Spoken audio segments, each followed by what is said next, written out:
On the spot news media, we got the latest news. We don't care about the views, we just representing right. Put local news internationally every night. On the spot, wave that Jamaican flag from left to right. Let's get it right, y'all know the type. We ain't dealing with the hype, we make it take flight. Yeah man, my viewers and subscribers, what go on. A blessed and wonderful Sunday morning to each and every person out there tuning into On The Spot News Media. Now me peeps, you don't know how we do it over on this side each and every morning. We have to give thanks and praise to the Most High Creator for the preservation of life, because life is indeed the greatest. So in the morning, my peeps, I have a few stories to share with you, the regular members of Chan Public and also members of the diaspora. So please like the video, share the video, watch the entire vlog so you can get a full understanding and a better appreciation of everything we are going in Jamaica. So watch this now, my peeps, to the name Sunday the day when some of the ones and ones them out there traverse the church. So whilst doing so, my peeps, please remember On The Spot News Media, it's loyal viewers and subscribers in your immediate prayers. You definitely see how Jamaica run right and also you know for sure. So we need that now more than ever. And to all of the regular ones and ones them out there in the kitchen I deal with the finger licking chicken. You don't know, say today is the official red rice and roaster day. Yeah man. So whether you're dealing with the chicken or whatsoever the meat kind, please go and stay safe, and wherever you are right across the length and breadth of Jamaica, from Moran Point to Negril Point, safe travel, pon the gravel, and continuously look out on the corner yai kaswa, the old dirty corner boy them always out there. Alerts, yeah man, may I tell you. So now we are going to kick it off in the morning, my peeps, with an updated story coming out of the St. Andrews Central Police Division, the community of Augustown. So on Wednesday, my peeps, a police operation took place in the community of Augustown, and the fatal knockings and clappings took place. So the man will get him 3 points taken by the police has since been identified as Jermaine O'Mealy, otherwise known as Dante. Residents are stating that the police operation was politically motivated. But Senior Superintendent of Police Marlon Nesbitt, the man in charge of the St. Andrews Central Police Division, is rubbishing that claim. So we're going to hear again from a female who is said to be related to the now deceased Jermaine O'Mealy, aka Dante, as she relates what took place. Then we're going to hear from the SSP in charge of the St. Andrews Central Police Division, that's SSP Nesbitt, as he weighs in on this latest fatal shooting by police officers under his immediate command. Listen. I was at my shop yesterday. When I come up, I see lots of crowd. I saw my sister on the ground. So from me see my sister on the ground, and me hear shot, me know say somebody for me get shot. So when me come up, me see the car drive off. It was an unmarked car. So when me come and get the video, the police don't have on any uniform or anything. The video shows them come, them fly out of the car, the whole heap of the youth them there, so because motorcade go on. So like them a plan for the motorcade. So the whole of them they right at the lane mouth here. So the police then come, them not even identify themselves. Oh, you're gonna know that is a police. If you see man like that, where you say I drive by, I come in, or man I come in, so you're gonna run, don't it? About 1:40 p.m., a team of police officers were on duty in the Augustown area when they came upon a group of persons in the African Gardens area. Men within this group arose with police suspicion, resulting in the decision to check these men. As the police alighted from the service vehicle, one man drew a firearm and pointed it at the police, who took evasive action and fired at this man. He ran, continued to point the weapon at the police, and was shot in the process. He then ran onto our premises and the police followed. On entering the premises, the police were able to retrieve the firearm, a Glock 29 pistol with magazine containing 10 rounds. In the process of assisting the injured man, who was identified as Jermaine O'Mealy, to the hospital, the Converge crowd physically prevented the police. Mr. O'Mealy, from information, was the subject of a murder investigation in St. Andrews South Division last June. He was also featured in other incidents of crime which came under police investigation. It is also of note that Some persons are tending to link this incident with political situations involving our own police officers, and in that place, as saying they are aligned to one particular candidate, and this may have been why they went into the area on operation. This is not so. I must dispel this notion, because the team of police who went there, from my certain knowledge, are professional around their work and are not in any way aligned to political party and such type behaviors. So this certainly is not so. So there you have it, my peeps. Words from the senior superintendent in charge of the St. Andrew Central Police Division. So now we get into this morning's main set of stories. Now this man presently on your screen was taken out in a hail of bullets in an early morning gun attack along Constant Spring Road in St. Andrew. So this is still in the troubled, war-torn, crime-riddled St. Andrew Central Police Division.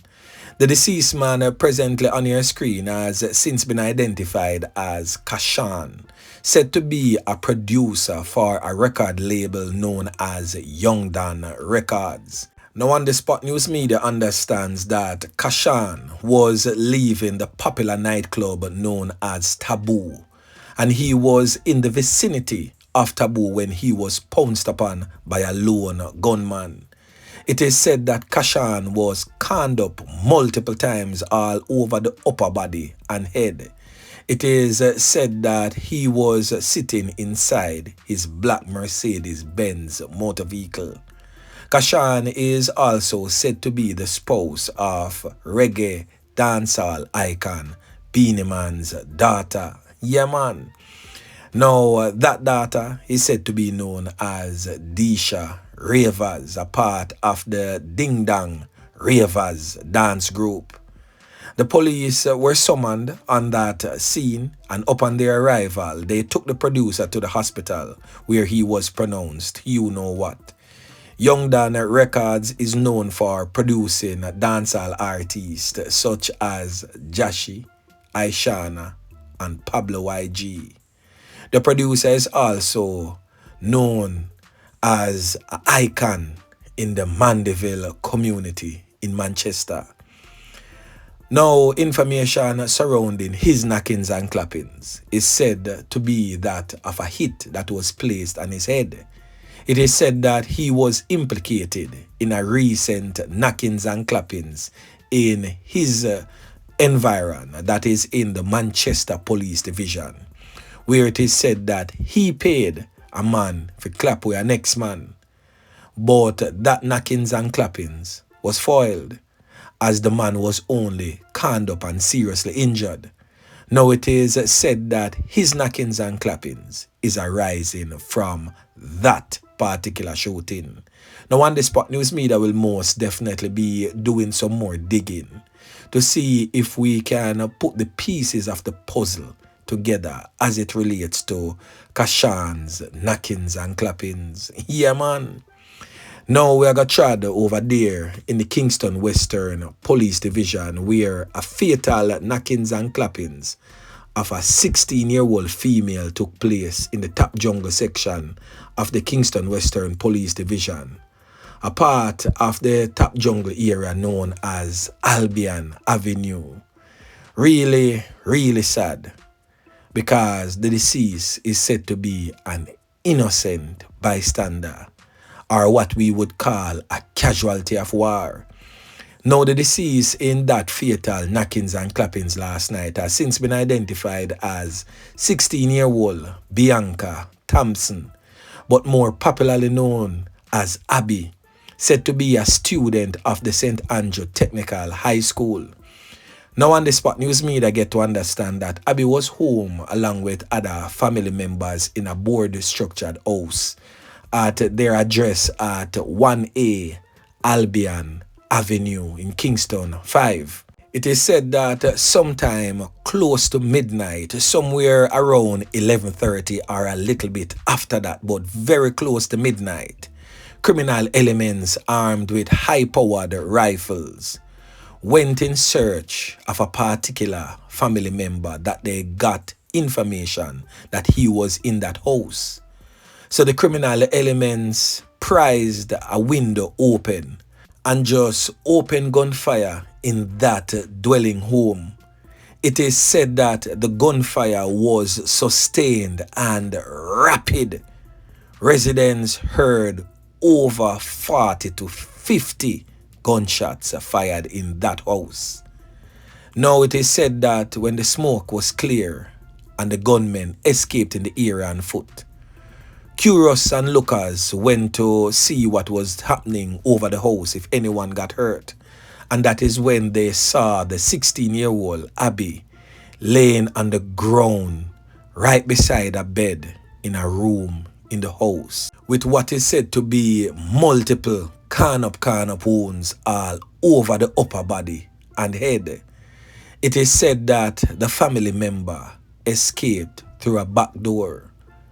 Now, the police was calling, the police came and took Abby to the Kingston Public Hospital just to basically pronounce her formally, you know what, because she was already gone by the time they took her up and placed her in the back of the service vehicle. Now, the entire Albion Avenue, the entire Top Jungle is in mourning because of this little girl's passing. It is said that Abby is a fun-loving little girl who is always going to the shop, buying her little knickknacks, and very manageable, as we would call it, to everyone in the streets. So everyone is deeply saddened as it relates to the passing of Bianca Thompson, otherwise known as Abby.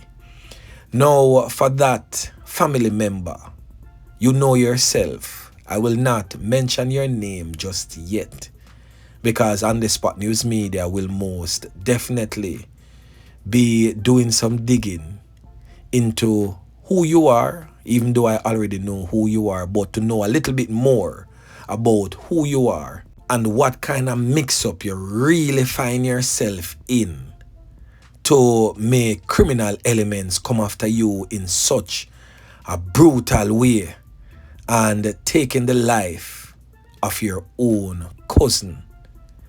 I hope you don't sleep, none at all. I hope this bother your conscience and allow you to turn yourself over to the police and at least assist them in finding the perpetrators of this brutal and wicked act. R.I.P. Abby. Yeah, man. So anyway, make we continue. Now over there in the troubled, war-torn, crime-riddled St. James Police Division, this man presently on your screen was brutally taken out in a hail of bullets. His fatal knockings and clappings took place on Friday in a section of Mobay known as Fairfield. He has since been identified by his alias as Akeem or Striker. The incident happened just near to the Barnett Tech Park on Fairfield Road in the parish. The police attached to the Montego Bay operational team stated that they reached on the scene almost instantly, but the criminal elements who carried out that brazen knockings and clappings managed to escape. Now, as you can see on your screen, the car is literally a strainer. So you know, so them come for this youth here and deal with the situation grimy. Now, On The Spot News Media is not for sure why they came and took out Akeem in such a fashion. But trust and believe, we will most definitely be doing some digging to find out the personality of Akeem and why he was taken out in such a fashion. Yeah, man. So anyway, my peeps, remember to like, share, subscribe to the channel. Stay tuned to On The Spot News Media as I continue to bring you fresh news and updates in subsequent newscasts. On The Spot News Media. Yeah, man.